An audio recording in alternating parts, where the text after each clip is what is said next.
Graça e paz, amados irmãos. Nós vamos dar continuidade hoje em Atos, capítulo 25. Vamos do versículo 23 até Atos 26, 11. Atos 25, a partir do 23. E vamos concluir em Atos 26, 11. Vamos fazer a leitura? Vou ler, peço que os irmãos acompanhem, então. Só para nós termos o contexto aqui. Nós estamos dentro deste momento maior, momento mais intenso da vida de Paulo, que ele já está preso há mais de 2 anos, desde aquele momento em que ele foi retirado ali pelos judeus no templo e tentaram matá-lo, e aí houve aquela intervenção do Cláudio Lísias, o tribuno, o comandante romano. Depois Paulo fez aquela pregação aos judeus, mesmo debaixo de tanta vontade e desejo dos judeus em matá-lo. Paulo, por amor à alma, pela salvação da alma deles, ali pede a palavra, faz a pregação. Depois Paulo é conduzido pela guarda romana, é levado ao Sinédrio. Paulo faz também novamente uma defesa e uma exposição a respeito da ressurreição de Jesus Cristo, e ele, então, novamente, ele é conduzido pelos soldados romanos para que, em segurança, pudesse ser mantido, já que havia sido descoberto, se não se recordam, de uma tentativa de cilada, havia um pedido para que Paulo fosse novamente levado ao Sinédrio, e um grupo havia jurado matar Paulo no meio do caminho. Então, naquele momento em que o tribuno romano, sente que a vida de Paulo corria risco permanecendo em Jerusalém, ele manda Paulo para Cesareia. E é onde Paulo se encontra neste momento. Em Cesareia, ele é recebido, à época, pelo governador da época, o primeiro governador Félix, e depois a Félix, seu filho, Félix permanece com ele 2 anos preso. E agora há um novo governador de Cesareia, Festo. Festo já teve contato com Paulo, não sabe o que fazer com Paulo, e ele é visitado pelo rei Agripa, que dentro da hierarquia romana, nós estamos falando de pessoas que gozavam do poder abaixo do imperador, de César, o título César, na época, muito provavelmente nós estamos falando de Nero, então o imperador era César Nero, e aí nós temos as divisões romanas, as formas de liderança, governo e autoridade, e acima, então, de Festo, nós temos o rei Agripa, que era responsável para estar naquela situação julgando, ou sendo consultado por Festo a respeito de como proceder com relação a Paulo. Então, semana passada nós vimos a respeito dessa situação, como que Paulo é tratado e lidado por Festo, e agora, versículo 22, nós temos, para a gente retomar, um diálogo entre Paulo, Festo e Agripa, O versículo 22, então, termina, o 21 termina dizendo assim: mas havendo Paulo apelado para que ficasse em custódia para o julgamento de César, ordenei que o acusado continuasse detido até que eu o enviasse a César. Então, é Festo contando para Agripa por que Paulo estava lá. Aí o 22 diz o seguinte: então Agripa disse a Festo: eu também gostaria de ouvir este homem. Festo responde: amanhã, respondeu ele, o ouvirás. Então, nós vamos seguir agora no 23. Se os irmãos quiserem acompanhar. De fato, no dia seguinte, vindo Agripa e Berenice com grande pompa, tendo eles entrado na audiência juntamente com oficiais superiores e homens eminentemente da cidade, homens eminentes da cidade, Paulo foi trazido por ordem de Festo. Então disse Festo: Rei Agripa e todos vós que estáis presentes conosco, vede por causa de quem toda a multidão dos judeus recorreu a mim, tanto em Jerusalém como aqui, clamando que não convinha que ele vivesse mais. Porém, eu achei que ele nada praticara passível de morte. Entretanto, tendo ele apelado para o imperador, resolvi mandá-lo. Contudo, a respeito dele, nada tenho de positivo que escreva ao soberano. Por isso eu o trouxe à vossa presença, e mormente a tua, ó rei, para que, feita a arguição, tenha eu alguma coisa que escrever. Porque não me parece razoável remeter o preso sem mencionar ao mesmo tempo as acusações que gritam contra ele. A seguir, Agripa, dirigindo-se a Paulo, disse: é permitido que uses da palavra em tua defesa. Então Paulo, estendendo a mão, passou a defender-se nestes termos: tenho-me por feliz, ó rei Agripa, pelo privilégio de hoje, na tua presença, poder produzir a minha defesa de todas as acusações feitas contra mim pelos judeus. Mormente porque és versado em todos os costumes e questões que há entre os judeus. Por isso eu te peço que me ouças com paciência. Quanto à minha vida, desde a mocidade, como decorreu desde o princípio entre o meu povo e em Jerusalém, todos os judeus a conhecem. Pois, na verdade, eu era conhecido deles desde o princípio, se assim o quiserem testemunhar, porque vivi fariseu conforme a seita mais severa da nossa religião.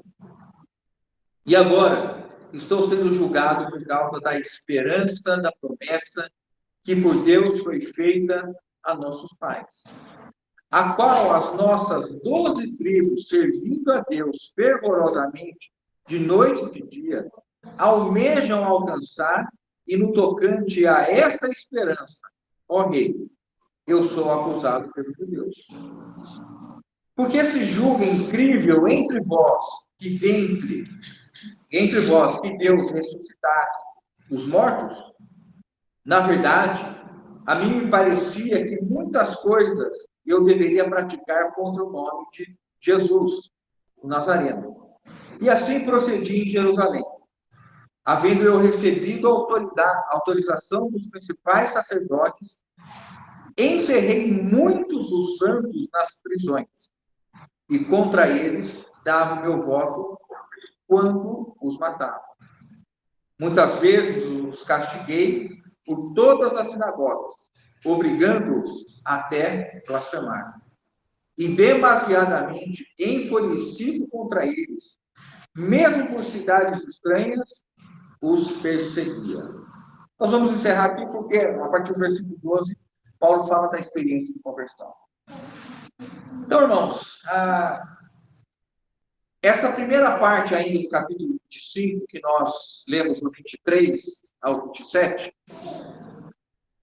nós temos este momento em que Agripa e Berenice, a sua irmã, como foi colocado semana passada, foram e tiveram interesse em ouvir Paulo. Paulo era alguém que já estava há tanto tempo preso, e Paulo não era uma pessoa desconhecida, especialmente dos judeus, como ele mesmo tinha.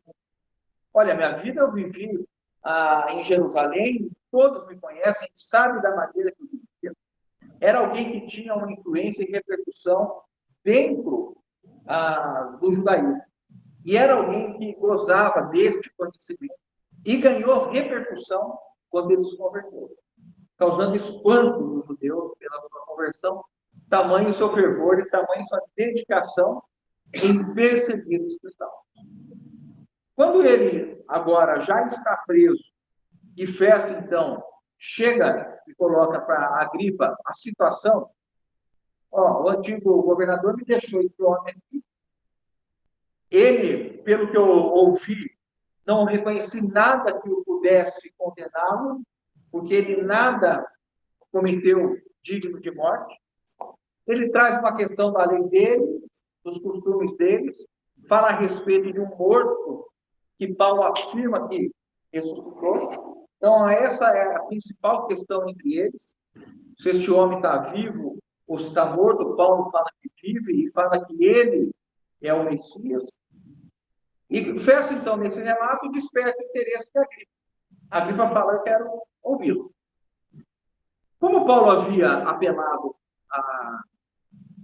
para César, para Nero, ele não poderia mais ser julgado por nenhum tribunal. Então, o que nós temos agora não é um julgamento.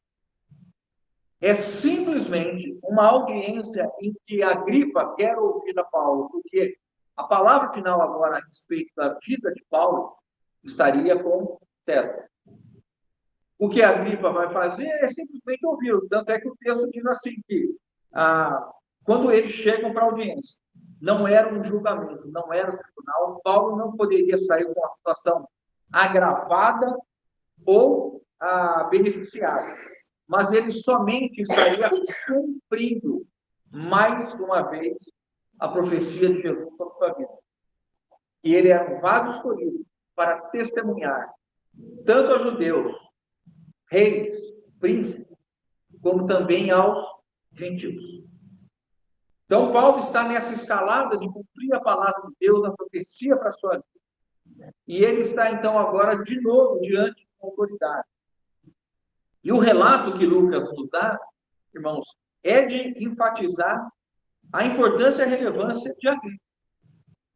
E ele diz, né, com toda a pompa, começou, então, essa audiência, né? Tendo eles entrado no versículo 23, na audiência, juntamente com oficiais superiores e homens eminentes da cidade. Então, o que nós temos aqui, o cenário, irmãos? Nós temos, de alguma maneira, Agripa representando a figura dos reis, desses homens importantes, dessas autoridades. Nós temos os oficiais, ou seja, a alta patente romana que fazia a guarda e que era de alta patente, estavam ali nessa audiência para ouvir Paulo. Então, nós temos a realeza, temos os militares, temos, como diz aqui, homens eminentes da cidade, nós temos a nobreza, a aristocracia, e nós temos Paulo.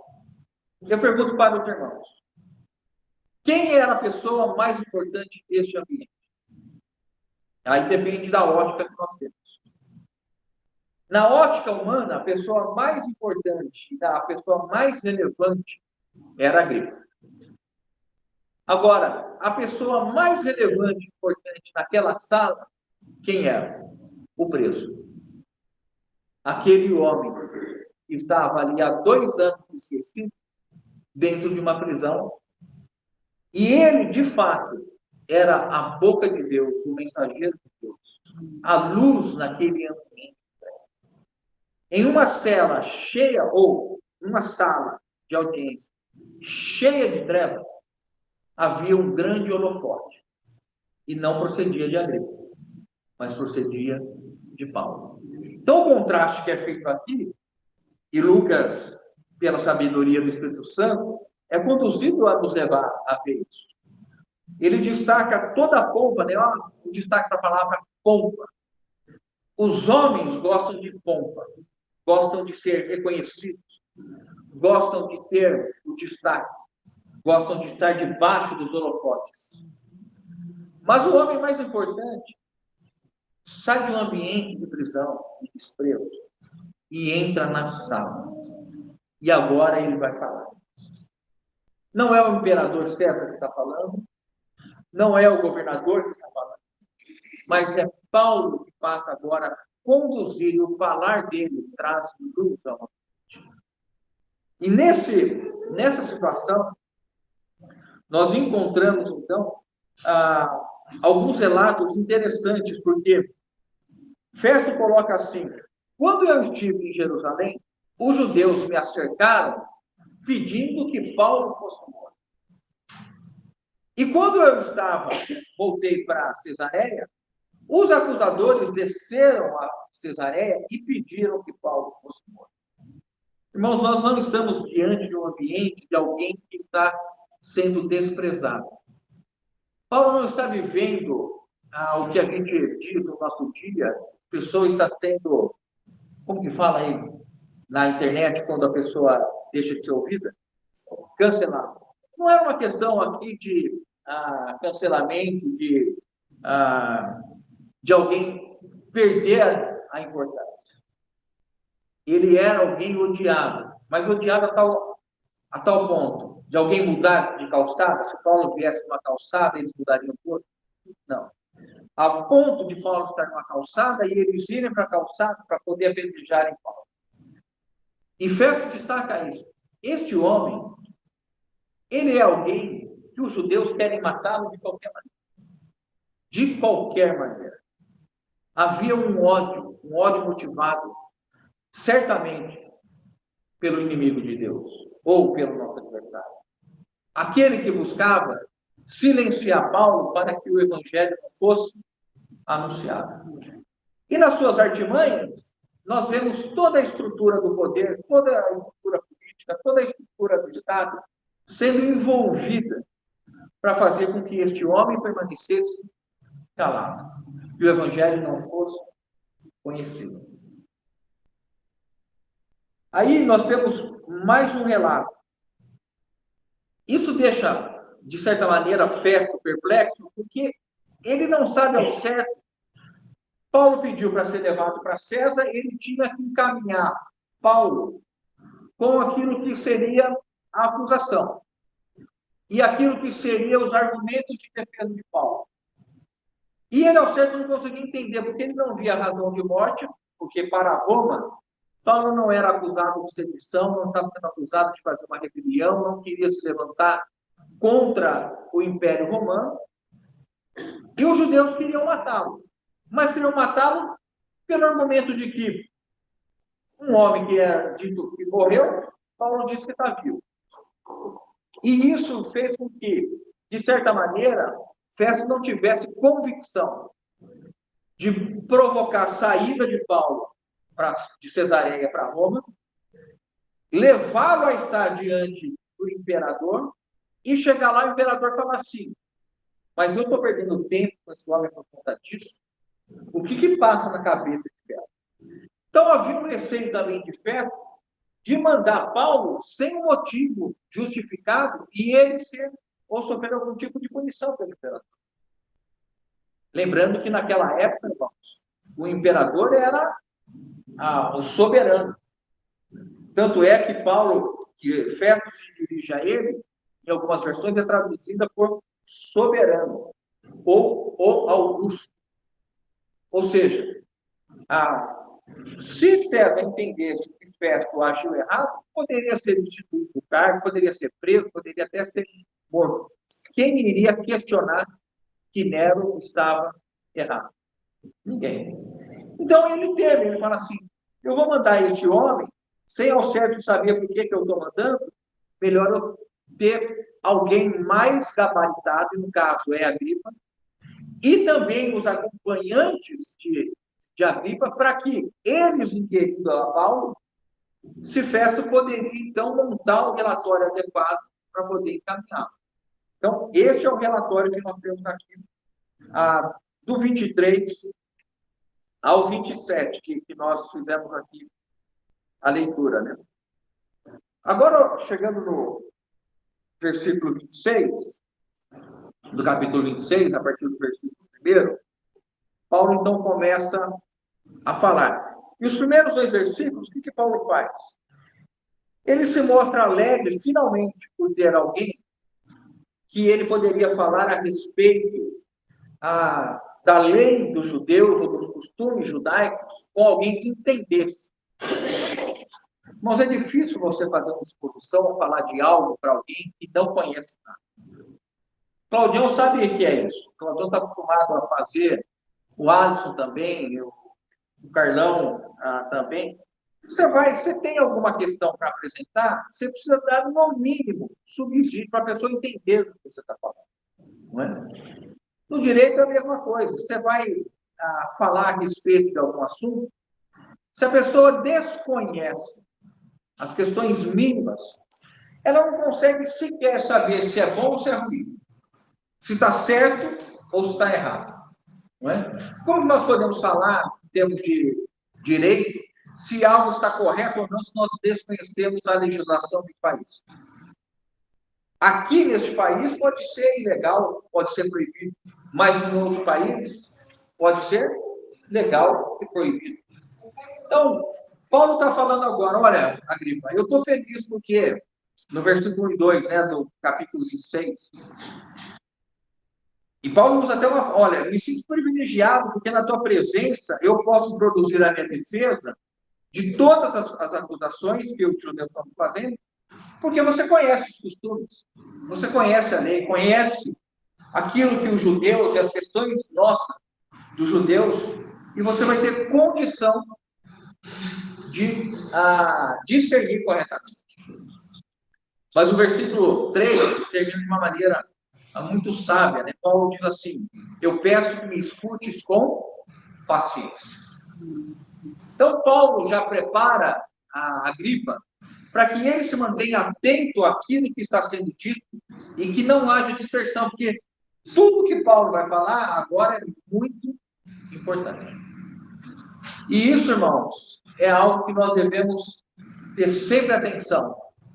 Todas as vezes que nós estamos envolvidos com a palavra de Deus, seja na nossa leitura, seja na pregação, na exposição da palavra, nós devemos estar integralmente atentos àquilo que está sendo dito. Né? E o que Paulo está falando é, preste atenção, tenha paciência, porque o que eu vou falar vai ser importante para que o teu julgamento seja adequado. Aí ele segue, então, no versículo 4, dizendo o seguinte: quanto à minha vida, desde a mocidade, como decorreu desde o princípio entre o meu povo. Então, quando ele diz aqui o meu povo, ele está lembrando que Paulo nasceu onde, irmão? Em Tarso. Então, ele está dizendo assim, desde quando eu vivi em Tarso, quando eu estava em Tarso, eu já era um praticante do judaísmo. Eu já vivi o judaísmo. E depois, quando eu estive em Jerusalém, também vivi dessa maneira.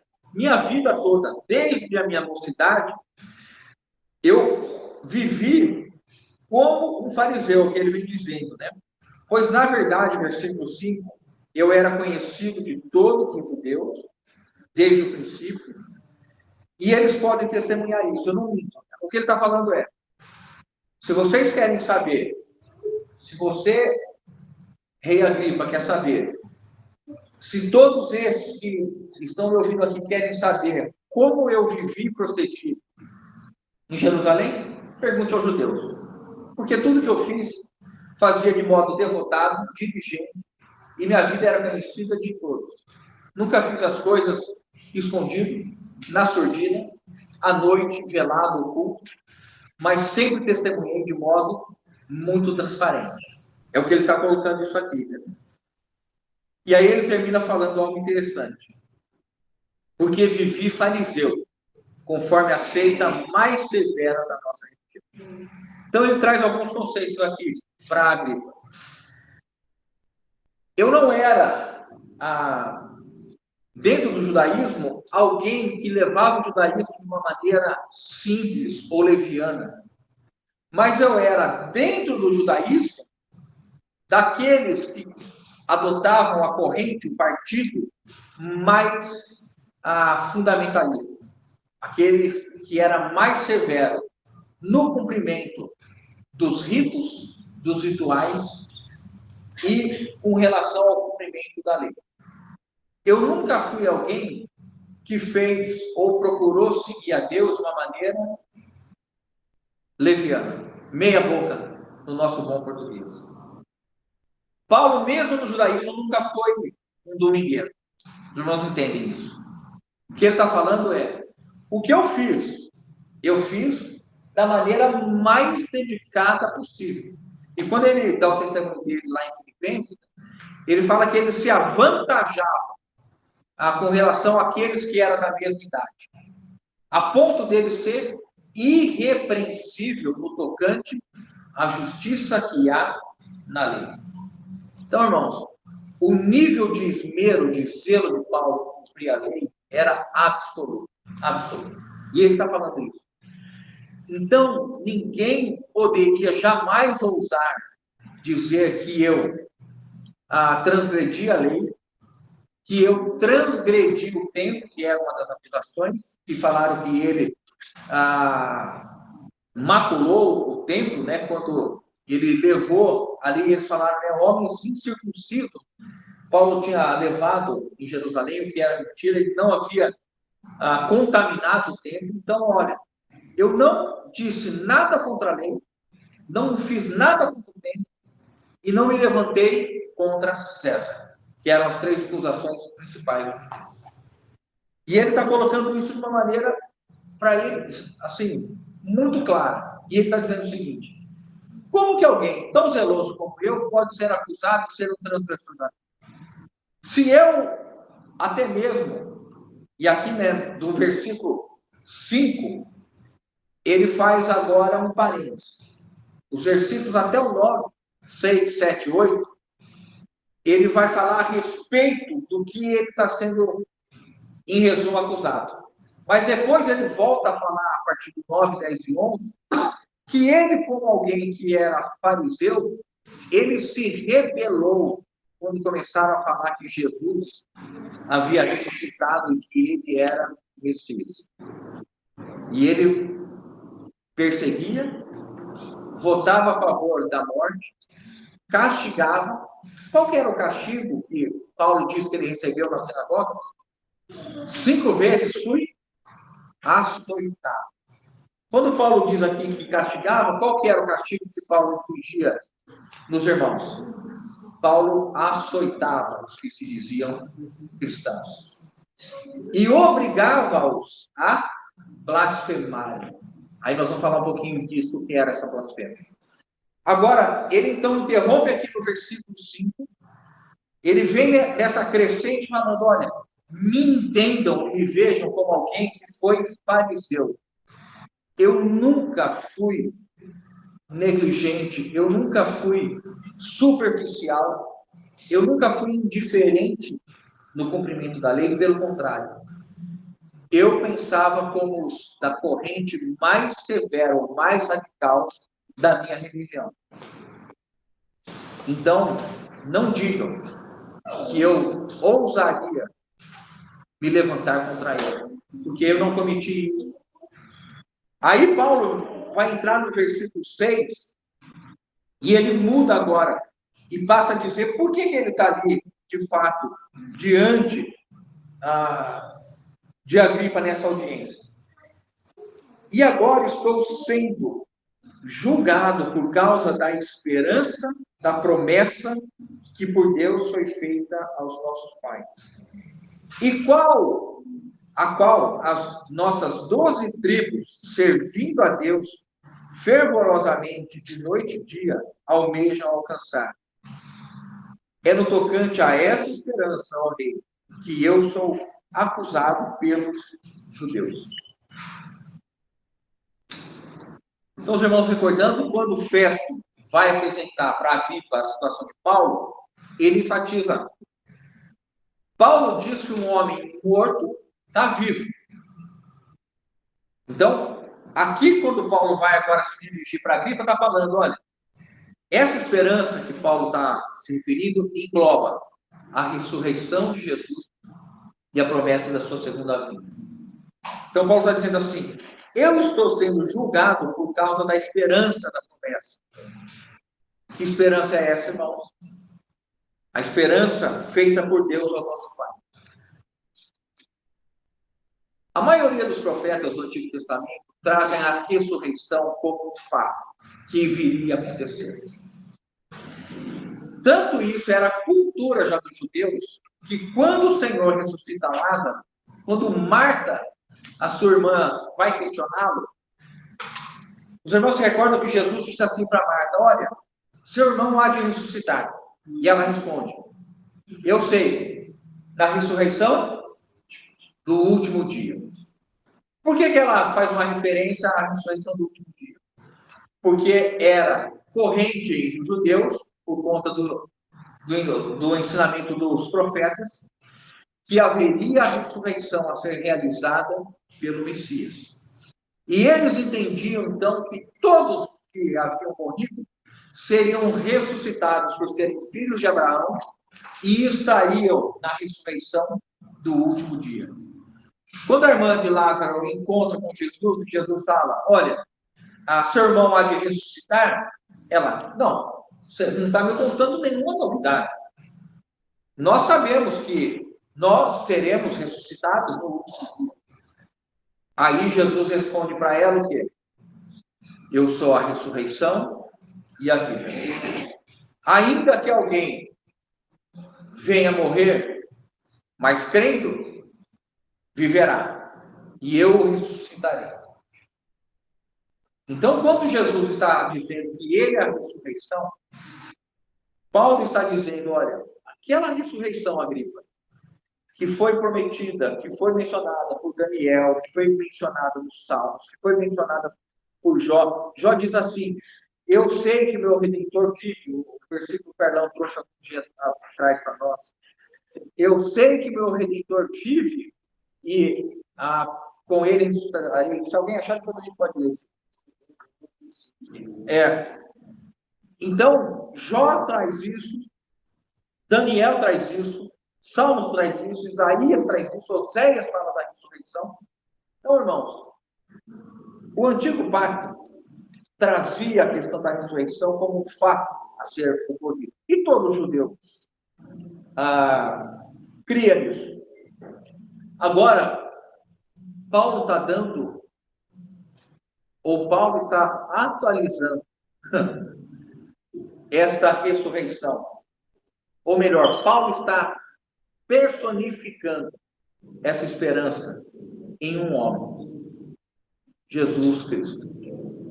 Paulo está dizendo, então, que ele estava ali sendo acusado porque, de fato, aquela ressurreição que o meu povo aguarda tem um rosto, tem um nome, teve carne. Nós vimos, apalpamos, estivemos com ele. Ele andou entre nós. Ele foi morto, mas ele ressuscitou. E agora ele vive. Então, Paulo diz, é a respeito da esperança da promessa, por causa da esperança da promessa que, por Deus, foi feita aos nossos pais, a qual as nossas 12 tribos, servindo a Deus fervorosamente de dia e de noite, almejam alcançar. Aí Paulo diz, então Paulo faz uma referência ao Antigo Testamento e traz isso para o Novo Testamento e para a situação que os judeus viviam naquele momento. O serviço do templo ainda existia. E quando Paulo diz assim que as 12 tribos estão cumprindo, estão servindo a Deus de dia e de noite, está falando do serviço no templo. Continua até hoje. Porque eles aguardam a promessa ser cumprida. E eles estão esperando que se cumpra a ressurreição. Que o Messias venha e que o Messias ressuscite todos os mortos. Mas havia uma ala dentro do judaísmo que não cria na ressurreição dos mortos. Os irmãos se lembram? Qual era a seita? Seita dos saduceus. Que não acreditavam na ressurreição, nem nos anjos. Mas a seita que Paulo seguia era dos fariseus, que cria na ressurreição. Então, Paulo fica mais indignado ainda, por quê? Porque ele sabia, e os irmãos se recordam o tumulto que Paulo gerou no Sinédrio, quando a composição do Sinédrio é feita por judeus que creem na ressurreição, os fariseus, e pelos judeus que não creem, os saduceus. E Paulo, sabendo aquilo, ele falou assim, eu estou aqui hoje por causa da ressurreição de Jesus. Qual que foi o resultado? O Sinédrio, que estava reunido para condenar Paulo, começaram, as duas seitas começaram a brigar. E os fariseus tomaram partido de Paulo. E eu não vejo razão nenhuma para esse homem morrer. Porque houve o quê? O partidarismo. Partido é isso, né? Não é isso, não é? Nós vivemos isso no nosso país. Partidarismo tão acentuado. A partir do momento que alguém se identifica com alguém que pensa do mesmo lado, a pessoa pode cometer erro que for e fica cega e vai defender porque é do mesmo partido, da mesma ideologia política. Nós estamos nos acabando disso aqui, não é? As pessoas deixam de ter valor porque estão em um partido diferente. E no Sinédrio, Paulo falou assim, ó, é porque Jesus ressuscitou. Aí os fariseus, então não vejo razão nenhuma desse homem estar preso aqui. Eles começaram a brigar, e Lisias, que levou Paulo para ser julgado pelo Sinédrio, temeu que Paulo fosse morto dentro do Sinédrio, tirou Paulo lá dentro. Então, Paulo está dizendo o seguinte, essa esperança, essa promessa da ressurreição, desde o Antigo Testamento até hoje, o povo judeu, os que creem, estão servindo no templo de dia e de noite, estão se dedicando, porque esperam o Messias. Mas eu estou dizendo que Jesus é o Messias. Claro que ele não falou isso aqui para Agripa, mas Agripa recebeu essa informação de festa.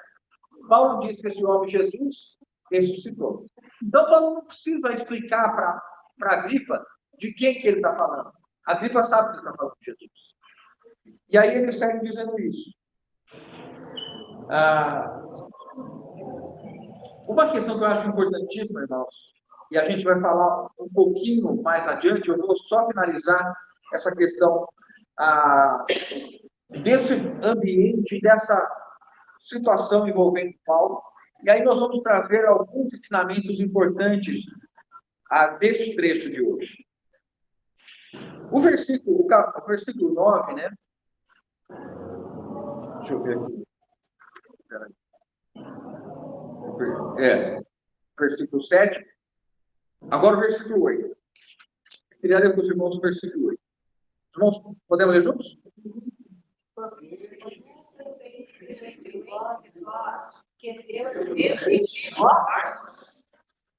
Então, Paulo diz, olha, ele está dirigindo basicamente a sua defesa e a sua argumentação para Agripa. Agora, dentro daquele ambiente, daquela audiência que houve a Paulo, especialmente dentro da corte militar dos romanos, havia os judeus, porque os romanos incorporavam homens com habilidades inteligentes aos seus exércitos. Então, quando Paulo identifica a existência de judeus ali, ele se volta nesse versículo 8 e direciona a versões que colocam que por que julgam os judeus? Incrível que entre vós Deus ressuscite os mortos. Então, na argumentação de Paulo, ele vem dizendo, olha, toda a Torá, o Antigo Testamento e o nosso costume aguarda a ressurreição e a vinda do Messias. Por que vocês, judeus, se ofendem e ficam admirados quando eu digo que Jesus Cristo, o Nazareno, ressuscitou? Paulo está dizendo assim, vocês duvidam que Deus possa ressuscitar ao homem? Vocês duvidam? Vocês não leem que Deus já fez isso entre o povo e ressuscitou o homem? Vocês estão aqui duvidando de Deus? Essa pergunta, na verdade, Paulo está querendo mexer com eles para que eles se manifestem a respeito. Se tem de fato fé em Deus ou se eles falam da boca para fora. Deus não poderia ressuscitar um morto? Pode ou não pode, irmãos? Pode ou não pode? Então, se nós olharmos a grandeza do universo e que há alguém que criou todas as coisas de modo absolutamente perfeito, em ordem, realizou tudo e fez tudo, irmãos, a partir da sua palavra. Haja, haja, haja. O que é para o Criador de todas as coisas, que criou do nada, que trouxe a existência do nada, ressuscitar uma pessoa? Nada. E é isso que Paulo fala. Porque se julga incrível entre vós, judeus, que Deus ressuscite os mortos? Aí nós vamos voltar para o versículo 9, né? Ou vamos entrar no versículo 9 até o 11, onde Paulo, então, volta, ou como se ele fechasse esse parênteses, que ele fala a respeito da esperança da ressurreição, e agora ele volta àquela ideia: olha, eu sendo fariseu e tendo uma postura muito severa dentro do judaísmo, eu não admitia que as pessoas dissessem que Jesus havia ressuscitado. Olha o que ele diz no versículo 9. Na verdade, a mim me parecia que muitas coisas devia eu praticar contra o nome de Jesus Nazareno. Paulo está dizendo, por causa do meu zelo como fariseu, eu não suportava a ideia das pessoas dizerem que aquele homem que fora condenado pelo Sinédrio era o Messias e que ele havia ressuscitado. Eu tinha no meu coração o desejo de punir todas as pessoas que diziam que Jesus havia ressuscitado. Paulo basicamente saía para perseguir não quem praticava os ensinamentos de Jesus, mas aqueles que diziam que Jesus havia ressuscitado. O que motivava a perseguição era encontrar aqueles que criam na ressurreição. E agora, irmãos, Paulo prega exatamente isso. Ele que passou um momento da vida dele perseguindo aqueles que acreditavam na ressurreição, ele agora tem uma postura de anunciar que Jesus Cristo, o Nazareno, para que ninguém tivesse dúvida. Jesus era um nome comum naquela época, mas Jesus era conhecido como o Nazareno, porque ele crescera em Nazaré. E ele então passou a ser conhecido como Jesus o Nazareno. E Paulo enfatiza que o que motivava o ódio, a perseguição que ele tinha era contra Jesus o Nazareno. E ele segue: e assim procedi em Jerusalém, havendo recebido autorização dos principais sacerdotes. Encerrei muitos dos santos nas prisões, e contra eles dava o meu voto, quando os matava. Muitas vezes os castiguei, leias, os açoitei por todas as sinagogas, obrigando-os até blasfemar. E demasiadamente, olha como ele se identifica, irmãos. O que é alguém enfurecido? Alguém cheio de fúria. Vocês já viram um homem furioso? Nós conhecemos história de momentos de homens que ficaram furiosos. A fúria é o último estágio da ira. É quando alguém fica entorpecido. Ele só tem um sentimento no coração dele. Qual é? Ódio. Ele quer destruir os que se opõem. A ideia de existir cristãos para Paulo era algo que o encharcou de um sentimento maligno, malévolo, a ponto de ele ser movido em perseguir, açoitar, aprovar a morte e levar à prisão cristãos, nossos irmãos, aqueles que viriam ser irmãos de Paulo. E ele diz assim, irmãos, olha o peso do coração de Paulo. Não vou usar peso. Olha a ênfase que Paulo dá. E eu encerrei muitos dos santos.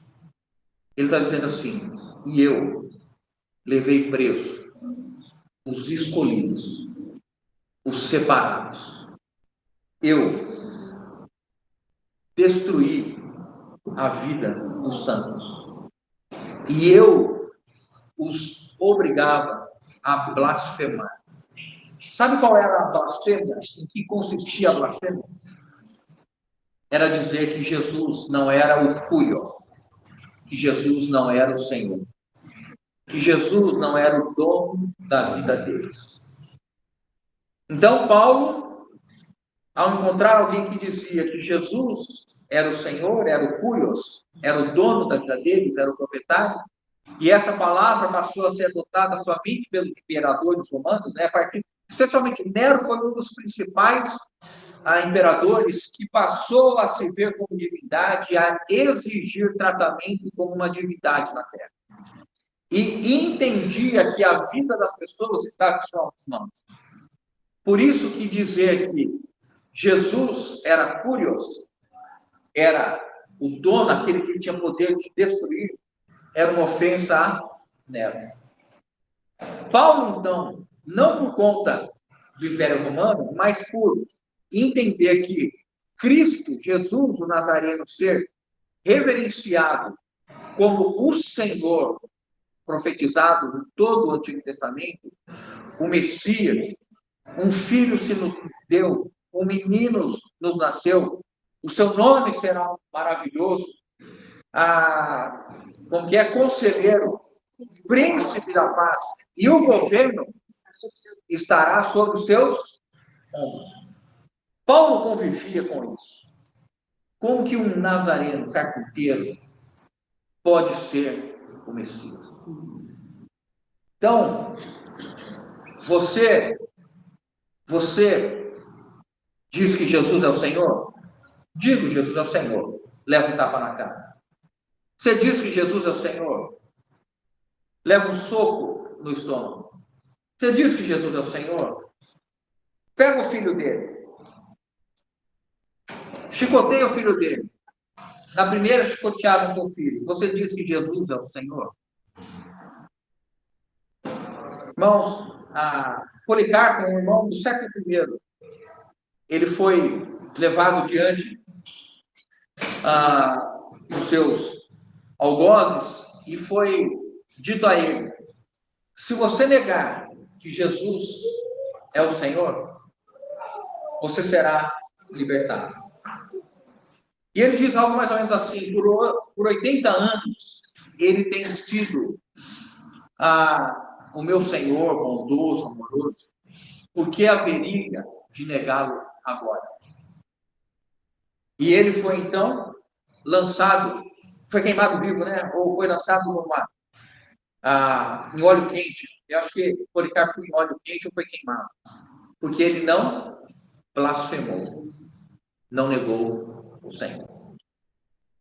Então, o que Paulo fez, irmãos, e aqui é importante nós entendermos o poder do Evangelho, porque como tratar da culpa deste homem? Como que lida com alguém? Como que você lida interiormente com alguém que fez tanto mal? Ou Paulo não tinha consciência? Ou Paulo, depois que conheceu, quem és tu, Senhor? Eu sou a Jesus, a quem tu persegues. Isso no coração de Paulo deve ter tido uma intensidade, porque Paulo lançava nos cárceres e açoitava os homens e mulheres e os obrigava a blasfemar e os torturava até o limite. E depois Jesus diz: eu sou este que você tem perseguido. Como que um homem vive com a consciência disso? Com a culpa de ter sangue nas mãos? Embora não nos é dito que ele tenha matado, provavelmente não matou ninguém, mas ele fica aqui abertamente. No momento em que se votava se deveria ser morto, eu dizia assim: até a roupa de Estevão eu guardei. O Evangelho, irmãos, ele é o maior poder que há no universo, na vida, para atuar na vida de uma pessoa, para libertá-la de todas as condenações e acusações. O sangue de Jesus nos purifica completamente. A obra purificadora de Jesus não pode ser de 99,9. Ela precisa nos libertar e liberar de toda condenação, de toda acusação. Porque a obra de Jesus na cruz nos liberta de todo e qualquer pecado, inclusive dos pecados cometidos pelo apóstolo Paulo. Por isso que quando Paulo chega em Romanos 8, ele dá um brado, ele diz de uma maneira poderosíssima: nenhuma condenação há para os que estão em Cristo Jesus. Paulo era um homem que Deus tirou do peso dele algo que ele jamais poderia conviver se o Evangelho não fosse poderoso para nos perdoar das culpas, dos pecados, das falhas, das transgressões.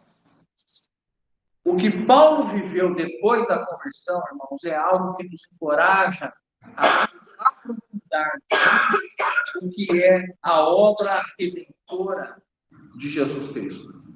O meu Redentor vive. E porque ele vive, eu vivo. De que maneira? Sem nenhuma condenação. Irmão, nosso passado não pode estar nos acompanhando. Nós não podemos carregar o nosso passado. Nós não podemos conviver como responsáveis, como culpados. Nós não temos condição de vivermos dessa maneira se nós não entendemos a plenitude do sacrifício de Jesus. Paulo experimentou a novidade, o sangue de Jesus. E ele tinha uma vida absolutamente agora nova no Senhor. Os que estão em Cristo Jesus são nova criação. As coisas antigas já passaram. Eis que se fizeram novas. Nós precisamos aprender, irmãos, a viver com o nosso passado inteiro. Nós precisamos, irmãos, aprender a não lembrar os irmãos do passado. Marido e esposa devem aprender a não lembrar o passado, pois nós somos nova criatura em Cristo Jesus. E quando Paulo diz isso, que ele não tem vergonha, porque ele agora é um homem liberto, e ele não está mais debaixo de condenação. Quantos irmãos, por conta do seu passado, vivem uma experiência limitadora com Cristo, porque estão presos no passado? Se Paulo pôde experimentar a libertação e viveu o novo homem em plenitude, nós devemos ter esses que têm o passado enterrado e ajudarmos as pessoas a manterem o seu passado enterrado. Nós não somos libertos voltando para o passado. Nós somos libertos crendo na eficácia do sangue e da obra purificadora e redentora de Jesus Cristo, que nos fez uma nova criatura e que já não há nenhuma condenação para nós. Nenhuma condenação há para os cristãos em Cristo Jesus. Todas as coisas já passaram. Eis que se fizeram novas. Nós, irmãos, devemos nos encorajarmos a vivermos o novo, aquilo que procede da atualidade que o Espírito Santo dá para nós. Nós devemos ajudar os irmãos a viverem de hoje para frente. Por isso que eu quero voltar com os irmãos agora, para entender o impacto da esperança na vida do apóstolo Paulo. Quando nós lemos os versículos 5, 6 e 7, que Paulo fala a respeito da esperança, lembra os 5, 6 e 7? Ele enfatiza agora que ele estava sendo julgado por causa da esperança. Que esperança é essa? A esperança dos outros? A esperança que ele agora tinha. Olha como um cristão deve entender que o que está posto diante de nós como esperança não é a expectativa que nós temos de que algo vai se concretizar ou pode se concretizar. A vinda do Senhor pode se concretizar ou ela vai se concretizar? Então, a esperança não é que nós estamos torcendo para que a coisa aconteça. Nós estamos agindo confiadamente porque é a promessa de Deus. E nós descansamos na esperança. Alguém aqui está preocupado e fazendo um esforço para o sol nascer amanhã? Não? Alguém aqui vai fazer uma oração e o sol nasce amanhã? Alguém aqui perdeu a esperança? Claro que um dia, né? Um dia só. Desde o surgimento do sol, né? Um dia já não haverá mais, mas aí é porque nós estaremos já na realidade do verdadeiro sol. Mas, irmãos, quando nós falamos da esperança da volta de Cristo, da ressurreição dos justos, ou da nossa ressurreição daqueles que dormem, nós temos a certeza, né? A fé é a certeza das coisas que se esperam. Então, para nós está certo, Jesus vai voltar. É a convicção de fatos que se aguardam, não é? Quando nós olhamos com os olhos da esperança, nós vemos Jesus vindo. E essa esperança é o que motivou Paulo a suportar 2 anos, no mínimo, de prisão. Quem gosta da sua casa? Quem gosta da sua casa? Gosta da sua casa? Gosta. Quem gosta de ficar em casa? Na idade que nós estamos, nós vamos gostando cada vez mais de ficar em casa, né, irmãos? Irmãos, experimente ficar 1 semana sem sair da sua casa. 1 semana sem colocar o pé para fora de casa. Vai ser bom? Vai ser bom? Vai ser estranho. 1 mês sem sair de casa. 1 mês sem sair de casa. Não é que você vai no jardim, você pode sair da sua casa. 1 mês sem sair de casa. Agora, sai da sua casa e vai para uma prisão. Que ainda Paulo pudesse ser visitado em Cesareia, era uma prisão romana. Mantido pelos romanos. Ou quando Paulo tinha dor de barriga, o médico ia dar Luftal para ele. Ia dar. Ou quando sentia dor de cabeça, ia tomar dipirona. Ou se ele entendesse que estava um pouco sujo, tocava e pedia serviço de limpeza. E se a comida fosse repetida todos os dias? Paulo permaneceu 2 anos.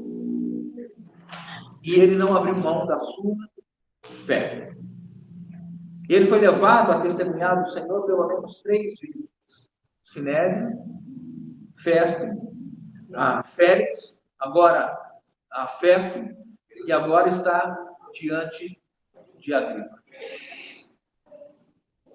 E ele não abriu mão da sua fé.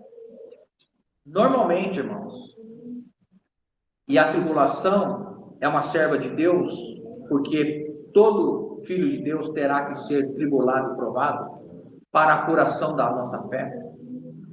Então, medidas extremas são circunstâncias correntes e recorrentes na vida do cristão. Para que, se ao final nós temos uma fé aprovada. Não é que Deus vai descobrir se nós vamos manter a fé, porque Deus é onisciente. Mas é para que nós possamos conhecer o estado que nós nos encontramos. E a força que a nossa fé há de nos movimentar na esperança daquele que nós aguardamos. Quantos irmãos hoje, e sem julgamento, porque nós efetivamente seremos julgados,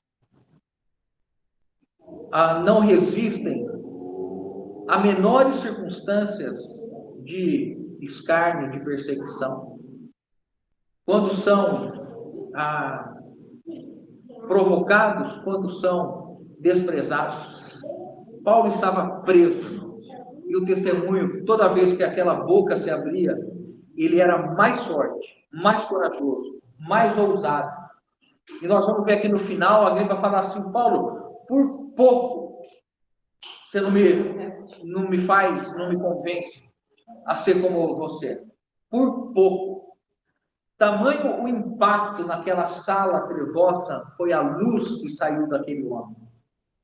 E nós, irmãos, nós não devemos nos esquecer que nós somos esses que são tirados dos lugares menos glamurosos e levados, às vezes, para estar diante de poderosos, com uma única vocação. Nós temos uma mensagem a dar. Nós temos uma mensagem a levar. O ambiente não é favorável. Vou deixar de dar mensagem. O ambiente é de chocarrice, tira um sarro de mim. Vou deixar de dar mensagem. Bem-aventurados sois, quando vos perseguirem, e injuriarem, e mentindo disserem todo mal contra vós. Porque assim eles fizeram com os profetas que vieram antes de vós. Bem-aventurados. Paulo era aqui um bem-aventurado, porque eles estavam mentindo, estavam injuriando, e Paulo estava sendo, então, duramente levado a apostatar da fé. Irmãos, o testemunho desse irmão para nós, nesses dias, tem que nos tirar do conformismo, e nós temos que orar para que o Senhor nos leve a amadurecer e crescer na fé, no conhecimento do Senhor, na estatura do Senhor. Até quanto nós conseguimos ou conseguiremos suportar em tribulação e perseguição? Qual será a nossa força para nos deslocarmos, estarmos reunidos e congregados, se vier proibição? E se nós formos proibidos de testemunhar, e se retirarem a Bíblia, irmãos, como nós suportaremos? A resposta está na esperança. Se nós somos homens e mulheres de esperança. Queria convidar os irmãos para nós olharmos alguns versículos rapidamente. Romanos 12, 12. Diz assim. Romanos 12, 12.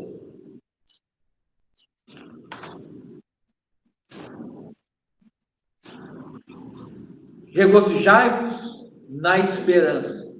Sede pacientes na tribulação. Na oração perseverante. Parece que está na ordem contrária, não está, irmãos? Não dá a impressão que está na ordem contrária? Você não falaria assim, ó, irmão, ora muito para você ser paciente na tribulação e para você não perder a esperança. Mas o texto diz ao contrário.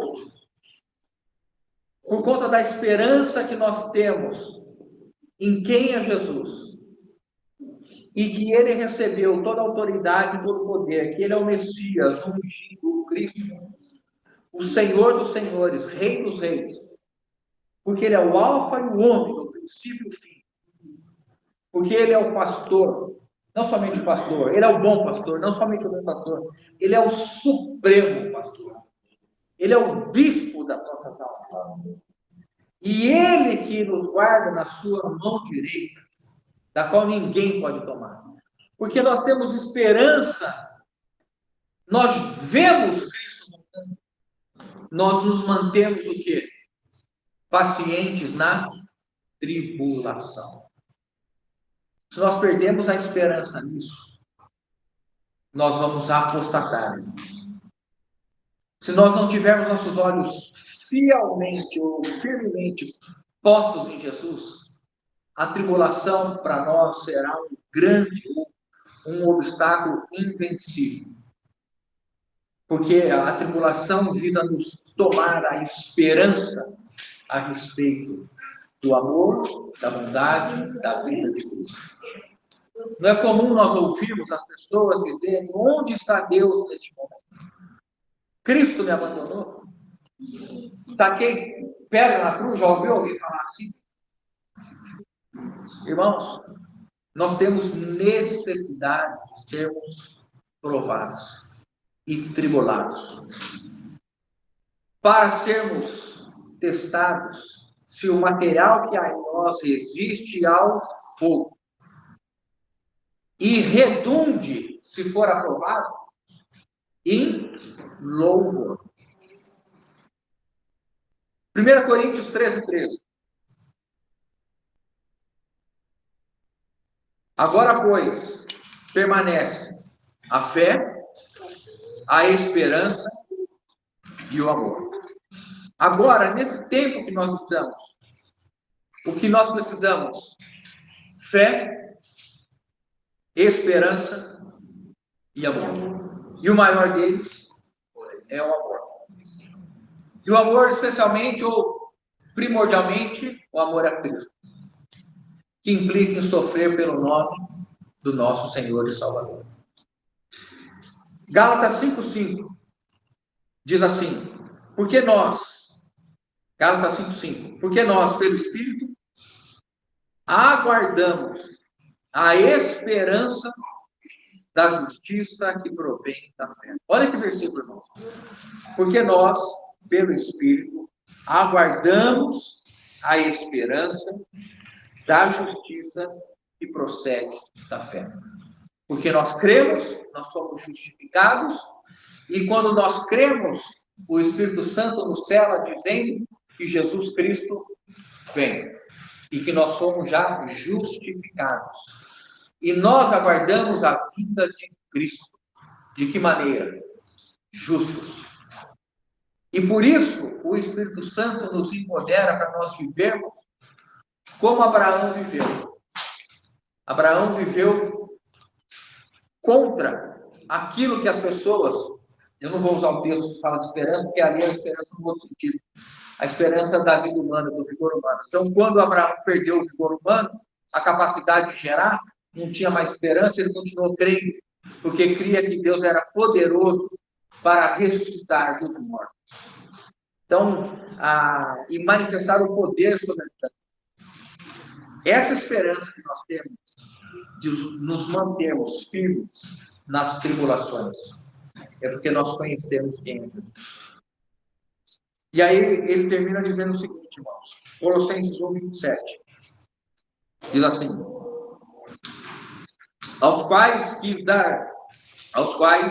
Colossenses 1:27, aos quais Deus quis dar a conhecer qual seja a riqueza da glória deste ministério entre os gentios. Isto é, vamos ler juntos? Cristo em vós, a esperança. Cristo em vós, a esperança da glória. Quem acha que a sua situação já está perdida? Você já imaginou? Você já falou assim, eu acho que não tem jeito. Não tem como mudar. Cheguei num ponto que eu não consigo mais mudar, não consigo mais vencer. Irmãos, isso não é o ensinamento do nosso Senhor Jesus Cristo, dos seus apóstolos, não é o ensinamento da palavra. Porque a esperança que nós temos é Cristo. Cristo em vós. O que Cristo pode fazer em você e em mim? Pode nos conformar à sua imagem? Você já imaginou que um dia você seria crente, e crente já de 20, 30 anos? Você já não teve motivo para parar e discutir? No conceito das pessoas, você já não... As pessoas não falam, não sei como você aguenta, não sei como você suporta. E por que você suporta? Cristo em você. Aquele que começou a boa obra há de completar até o dia de Jesus. Irmãos, desistam de vocês e creiam exclusivamente em Cristo. Nós somos o passado, o velho homem, o eu, que está crucificado. E em Cristo nós temos a libertação, nós temos a purificação, nós temos a renovação, o revestimento, e nós prosseguimos para alcançar aquilo que está posto diante de nós. Tem muita coisa posta diante de você aí, irmãos? Tem ou não tem? Não crê na palavra de Deus? Você não crê que Cristo vai te transformar? Que vai te conformar? Que Ele começou a boa obra? Então tem muita coisa para acontecer na sua e na minha vida ainda, não tem? Mas são as coisas que estão postas diante de nós. E não aquilo que nós fizemos. O nosso passado, irmãos, é o ontem, de hoje, de uma hora atrás, ou de um minuto atrás. Porque se nós tivermos um coração de arrependimento, nós somos inteiramente purificados e perdoados e podemos seguir em frente. Ele é que nos levanta e nos leva a prosseguir. Nós temos um homem que foi tirado de uma cela de uma prisão. E quando ele abre a boca, ele inunda aquele ambiente. Diante da polpa, diante daqueles homens todos cheios de si, Paulo está ali trazendo um poderoso testemunho. E ele coloca de uma maneira muito enfática. Isso foi um ponto que foi abordado na semana passada. Ele não desistiu, não murmurou. E nós somos fortalecidos pelo Senhor, na força do seu poder, para suportarmos todas as questões. E sermos um testemunho vivo. Em casa, entre os irmãos, no trabalho, na escola, na faculdade. Porque nós somos um mensageiro, com uma mensagem. E o cosmos, este mundo, vai tentar nos calar. Mas em nome de Cristo Jesus, não vai conseguir. Porque Cristo em nós. Deus já não nos deu o espírito de covardia, mas de poder, amor e moderação. Irmãos, não nos conformemos no estágio atual da nossa vida cristã. Não nos conformemos e sermos escravizados por questões comportamentais, temperamentos que nós estamos carregando há anos e que não nos pertence, porque está crucificado. Que o Espírito Santo torne isso realidade. Que nós tenhamos boca para abençoar, não maldizir. Que nós tenhamos boca para guardar os irmãos e proteger os irmãos e velar pelos irmãos. E sermos esses que são abençoadores. Que os ambientes em casa sejam ambientes de bênção.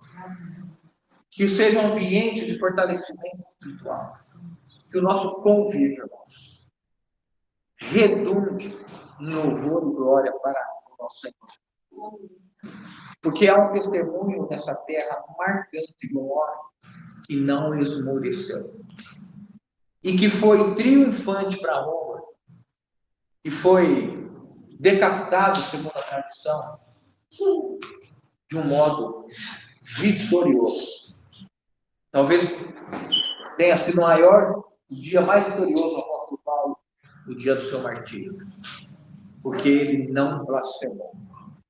E mesmo em face da morte, não negaram o seu nome. Louvado seja o Senhor. Nós somos esses que foram levantados pelo Senhor, com um chamado.